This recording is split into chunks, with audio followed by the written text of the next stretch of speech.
आगे जगत गुरु जी के चरणों में सादर प्रणाम। गुरु जी, प्रश्न ये था कि जब हम जिन भी प्रभु की महिमा या माता की महिमा को श्रवण करते हैं, जैसे जब हम श्रीमद् भागवत महापुराण श्रवण करते हैं तो लीला पुरुषोत्तम श्री कृष्णचंद्र जी का क्यों श्रेष्ठ बताया जाता है। जब हम श्री रामचरितमानस सुनते हैं श्री रामचंद्र जी को श्रेष्ठ बताया जाता है। गिरी जी को सुनते हैं तो समझ गए शंकर भगवान को।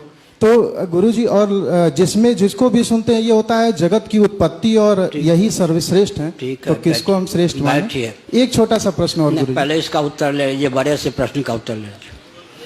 आखिर वेद व्यास जी ने ही 18 पुराण 18 उपपुराण 18 अपपुराण की रचना की, आपस में लड़वाने भिड़वाने के लिए तो नहीं। एक नियम है लक्षण साम्य से वस्तु साम्य। नियम याद कर लीजिए, लक्षण की समानता से वस्तु में समानता। इसलिए शिव पुराण के जो शिव हैं, विष्णु पुराण के वही विष्णु हैं। निर्गुण निराकार भूमि में पंचदेवों में कोई भेद नहीं है। सगुण निराकार भूमि में पंचदेवों में कोई भेद नहीं है। सगुण साकार भूमि में नाम को लेकर, रूप को लेकर, लीला को लेकर, धाम को लेकर, वाहन को लेकर, परिकर को लेकर, आयुध को लेकर भेद है। मौलिक धरातल पर पंचदेवों में कोई भेद नहीं है।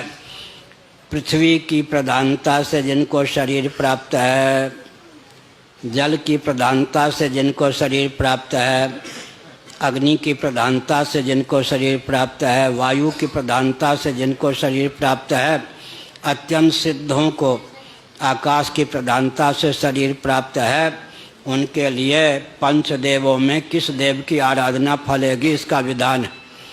पृथ्वी में उत्पादनी शक्ति है तो ब्रह्मा या हिरण्यगर्भ से संबद्ध पृथ्वी है। जल में पालनी शक्ति है तो भगवान विष्णु से संबद्ध जल है। अग्नि में संहार की शक्ति है तो शिव से संबद्ध अग्नि है। वायु में निग्रह की शक्ति है तो शक्ति से संबद्ध, और आकाश में अनुग्रह की शक्ति है तो गणपति से संबद्ध। इसलिए ये 5 हमारे देव हैं।